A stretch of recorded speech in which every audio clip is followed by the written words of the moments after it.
So yan mga katek, no, testing natin ulit para makita natin na gumana na yung ating unit, no. So yan, saksak na yan, tapos yun, okay na siya mga katek, pwede na.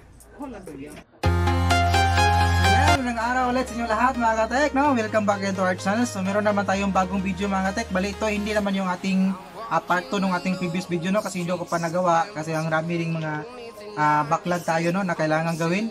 So kayo, ang gagawin natin ngayon mga katek ay makita nyo ulit sa ating thumbnails, no, yung ating topic ngayon. So bago naman tong video, hindi to kasunod ng ating previous na video, no. So bago po tayo magsimula mga katek, ay shoutout ko muna yung aking mga kaibigan, no, na mga tech vlogger. So shoutout kay Andro Electronics, to isang malupit na tech vlogger dito mga katek, no. Sana'y suportahan din natin. Edwin Tech, shoutout sa iyo bro. Kagrupo ko at Bytes Valerin, sana'y suportahan natin, no. Ito bagong kaibigan ko to at may YouTube na may bagong YouTube channel, no, si Rap Tech. So suportahan natin to si Idol Rap Tech mga katek. Bago pa lang tong kanyang channel pero magaling na to. Malupit din tong technician, no. Shoutout din kay ERC Tech, shoutout. INR Tech, shoutout. At kay Alex Bautista, Difficulty in Electronics, no. To so Sir Alex mga katek ay classmate ko to, no, sa during my college life. So ito yung nagtuturo din sa akin at mentor ko rin about mga pag-repair kasi napakagaling nitong technician eh. Kaya ito yung tinatanungan ko dati doon sa school namin. So shout out sa iyo classmate. Shout out din kay Rolando Maghanoy, no. Rolando Maghanoy Tech, shout out sa iyo bro. Clint Jomar Pacaldo, shout out.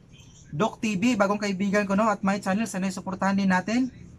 Invent Tools PH, my channel at bagong kaibigan ko, no, sana'y suportahan din natin mga katek. At shoutout din kay Philjan Kulamat, my channel rin, sana'y suportahan din natin. At sa mga kagrupo ko doon sa electronics technician, no, so shoutout sa inyong lahat mga master.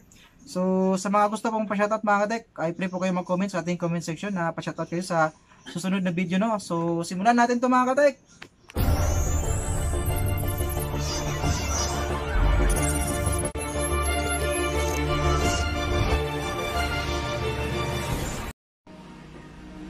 So ito na mga katek, ito yung gagawin natin ngayon sa araw na ito. Bali ito isang Samsung na 32-inch LED TV. Shoutout Ninyo Tech, pogi daw siya. So ito, saksak na natin mga katek, no. Bali yung sandali lang, saksak natin, no, para makita natin yung problema nito. So nakasaksak na siya. Yun, kulay green na. Tapos nag-oscillate na rin mga katek. Gumana na rin yung kanyang backlight. Ayun, okay nung kanyang backlight, pero sabi na mayari nito, may sounds daw pero walang backlight. Pero nung tines namin, meron naman siyang backlight, o naka-dim lang, wala na talagang display. So ito may sounds to pero wala siyang display. Yan, okay yung kanyang backlight. Yan, pansin nyo mga katek. So ito, bubuksan muna natin para makita natin yung loob mga katek, no? Tingnan natin kung anong magawa natin dito. So ito na mga katek, buksan na natin. So ito yung kanyang loob, no. Ayan. Bali yung supply nito ay 19 volts DC, no. Kasi meron to adapter pero nung dinala to dito sa shop ay wala siyang adapter na dinala mayari. So ito na lang yung ginamit natin. Yung adapter ng Sony. Ayan, 19.5 volts. So kakayanin pa naman ng Samsung na ito yung 19.5 kasi 0.5 naman lang naman yung sobra, no. Pero mga 20 volts okay pa yata, pero siguro iinit na yung kanyang mga regulator, no, kasi 19 volts yung kanyang design. So kung meron kayong walang supply, pwede nyo gamitin yung 19.5 dito mga katek, wala nang problema yun kasi 0.5 lang naman yung sobra, no. Kakayanin pa yan ng ating Samsung. So bali ito yung kanyang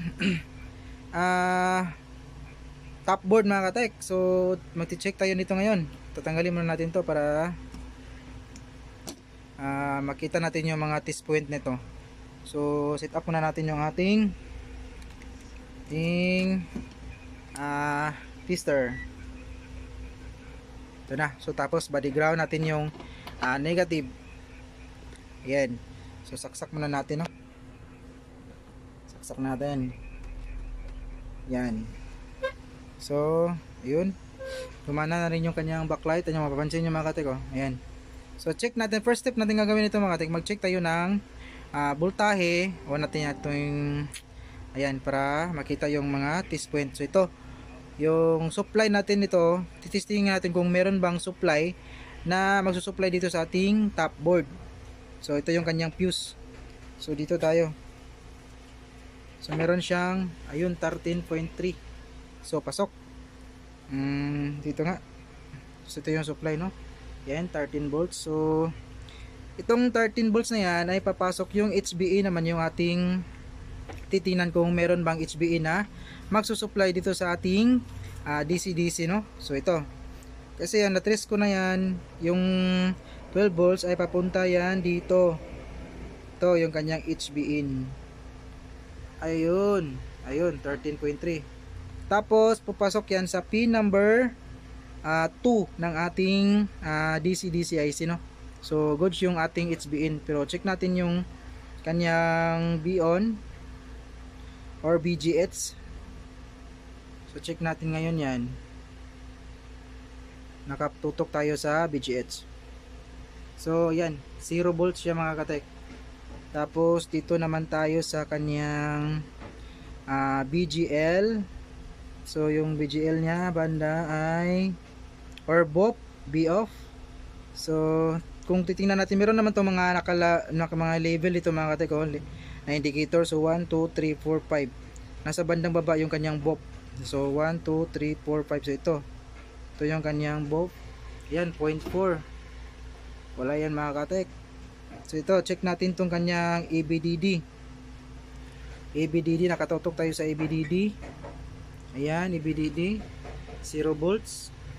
Tapos yung ito naman yung kanyang HBDD.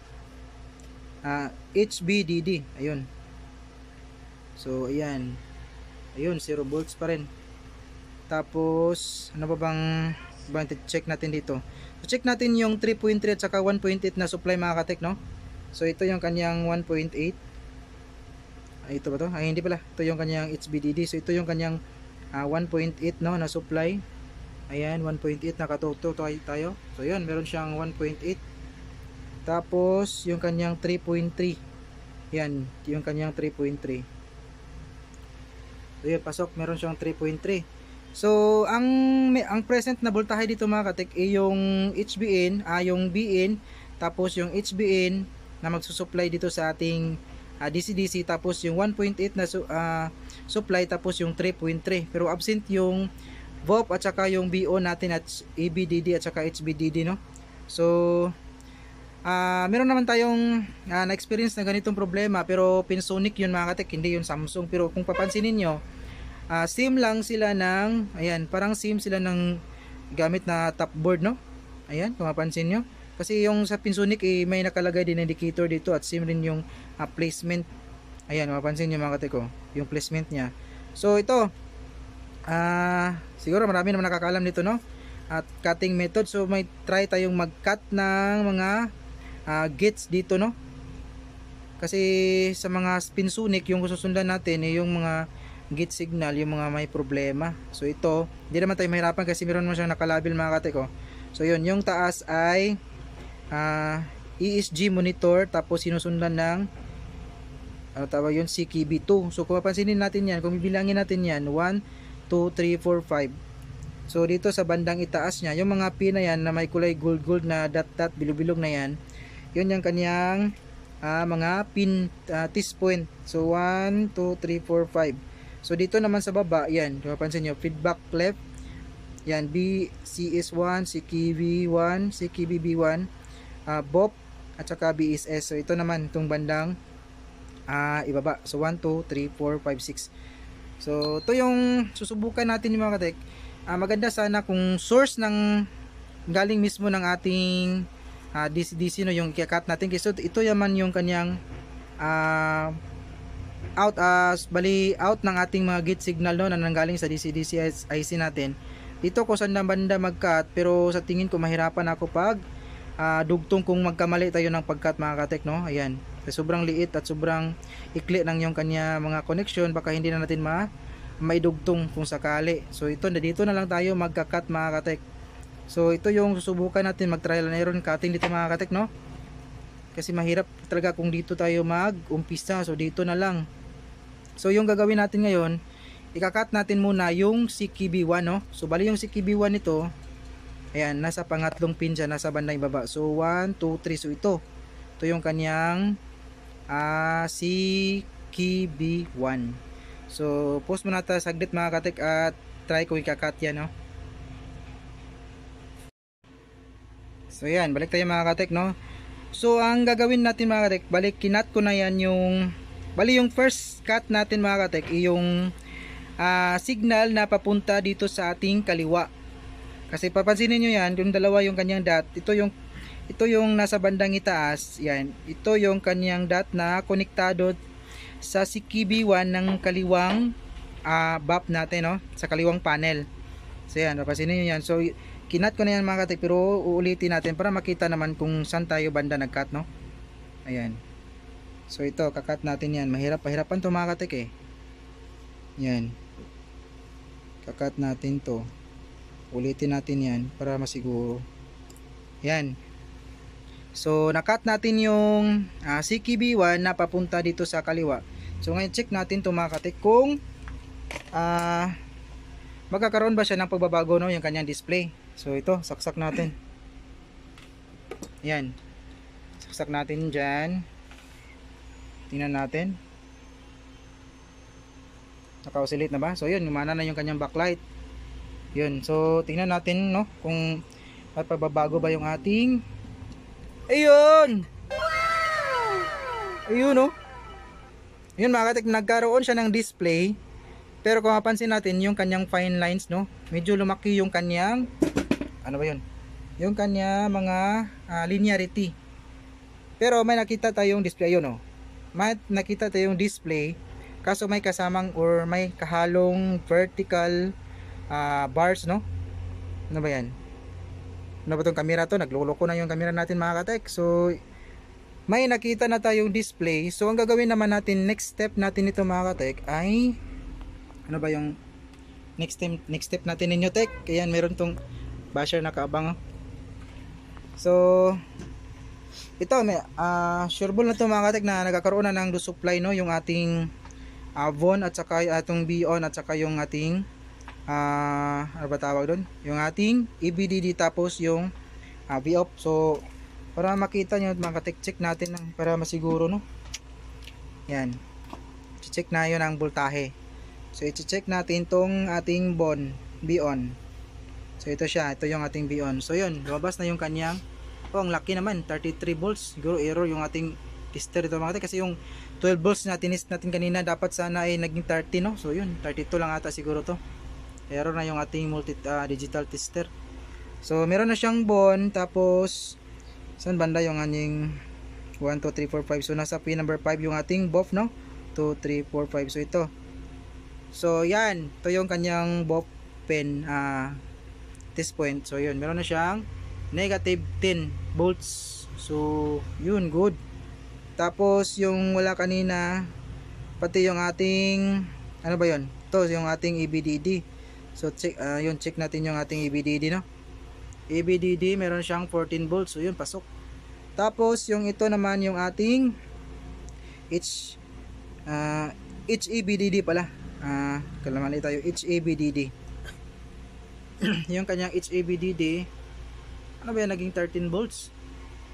Yun, naging 13 volts, no. Dapat sana nasa mga 8 volts to kung hindi tayo nagkamali. Baka input yung ating pero hindi naman yung, ito naman yung kanyang supply ng 12 volts, no. Yan, 13. So bali yung next step natin na gagawin yan mga katek, kasi nadali natin kung saan siya nanggaling, saan nanggaling yung problema or saan banda yung problema, no. Dito sa kanyang kaliwa, hindi pala dito sa kanyang kanan. So buti na lang nagka tayo ng isa na papuntang kaliwa para matrace natin kung sakaling hindi lalabas yung display, ay may posible na dito sa ating bandang kanan yung may problema na gate signal. So yung gagawin naman natin, ikakat naman natin yung pares ng ating CKB-B1, kasi ang pares ng CKB1 ay CKB-B1, di tulad nung karton, no, na si B1 at B2. Sila yung pares B1 at B2, pero dito ang pares nito ay CKB1 tapos CKB-B1. So ang pin naman ng CKB-B1 natin ay ito, 1, 2, 3, 4. So pang-apat siya na dot.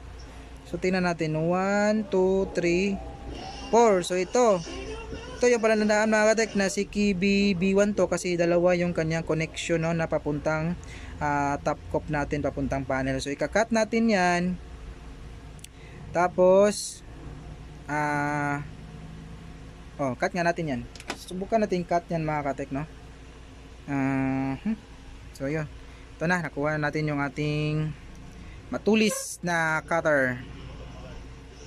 Ito, saan na banda yun? Kalimutan ko na, ito pala. 1, 2, 1, 2, 3, 4. So ito yung kanyang pares, no. So, kakat natin to mga katek. So kakat natin yan. Kunti na lang. Yan. Yay, nabali. Ano ko po? Nabali yung ating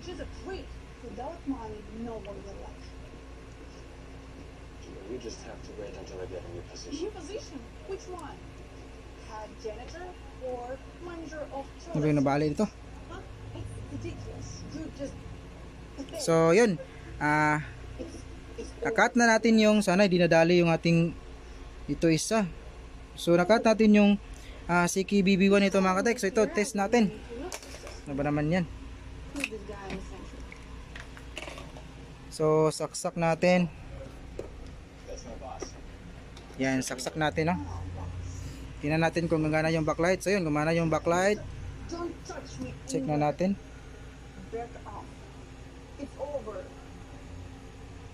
Ayun. Ay ganun pa rin mga katek. So yun, ganun pa rin siya, no. So ang subukan naman natin gawin nito, bali din natin nakuha dun sa kanyang pares, no. Pero meron siyang display. So ano kaya?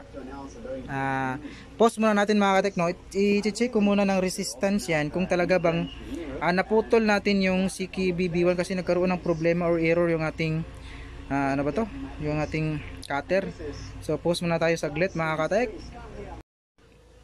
So ito na, balik na tayo mga katek. So bali yung ginawa pala natin dito kanina mga katek, yan. Babalikan na, troubleshoot ko na to, pero babalikan ko lang para sa inyo at para na rin sa ating alam niyo na. So yung ginawa natin nung nag-cut pala ako dito, kala ko yung ito galing sa source magpupunta dito sa ating kaliwang gate signal, pero hindi pala siya mga katek, no. So yung na-cut lang pala natin yung kanyang source na nanggaling sa kanyang DC-DC, no, yung Siki B1. So kailangan talaga dito tayo magputo. Kung mapansin niyo yan mga katek, ayan, focus natin. Kung mapapansin yung dati ito sa bandang ibaba, yun pala ang kailangan nating makat para makancel yung connection nila magkabilaan dito. So nung kinat natin tong Siki B1 na source, bali putol yung dalawa connection natin na papuntang kaliwa at papuntang kanan na gates. Yun na nga. Bali nagkaroon siya ng display, no. May display doon sa screen natin, pero meron siyang vertical bars tsaka yung kanyang linearity.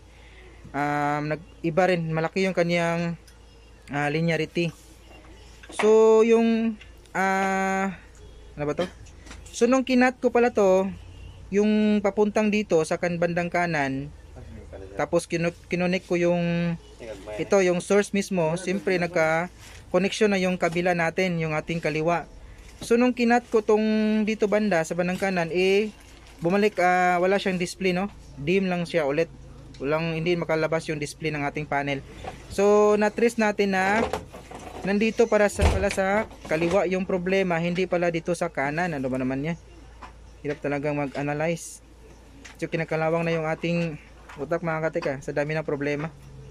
So ito na. So yung kinat ko dito, walang nangyari, no, bumalik sa dati. So binalik ko na yung ating Siki B1 na papuntang dito sa bandang kanan. So dito kinat ko yung kabila na Siki B1. Ito yung kabila niya. Papansin niyo mga katika yan. Ito, nakat ko na yan kasi tinabulshot ko na para madali, no. So nakat ko to Siki B1. So nagkaroon siya ng display. Wala na siyang vertical bars. Pero yung mga linearity na niya, may kanyang lines, mga fine lines, hindi siya pino, no. Malaki yung kanyang mga linearity. So bali yung gagawin naman natin, gagawin naman pag ganong problema, nakat natin yung CKB1 tapos nagkaroon siya ng display at saka hindi maganda yung or pino yung linearity natin. So kakat naman natin yung ating kanyang pares ng CKB1 nung kanyang bali ang pares ng CKB1 yung CKB-B1. Ayan, ito siya. Hindi sila magkatabi kundi meron siyang ito. Kasi yung katabi ng CKB1 natin is yung CKB2. So matitrace nyo yan. Kung gagamit kayo ng tester, yan, kukonekta yan. Bali, para matrace nyo yung saan banda dito kabila yung mga gate signal. Dito lang kayo mga katek, no? Gamit lang kayo ng tester. Tapos, yung resistant or yung buzzer gamitin nyo, magkukonekta yan dito. So na-trace natin na yung CKB-B1 itong linya dito sa bandang kabila ito. So bali na-cut na natin yan mga katek Ginawa ko ng, kasi mahirap mag-cut kapag nakaghawak yung ating kaliwang kamay sa camera. Kasi kailangan nating hawakan banda dito para hindi siya ano ba yun? Sa Bisaya ay mabinat. Ayan. Kaya nang mitindi mga katek. So kailangan talaga nating ayusin yung pagka-cut para hindi madali yung iba, para hindi natin masira yung ating top board. So ito na, nabali na cut natin sundan nyo ito mga katik, bali na cut natin dito banda yung CKB1 tapos yung kanyang pares na CKB-B1. So ito, testing na natin para mapadali. So ito, sundan nyo lang mga katik CKB1 cut na yan, CKB2, CKB-B1 cut na rin. So ito, testing na natin.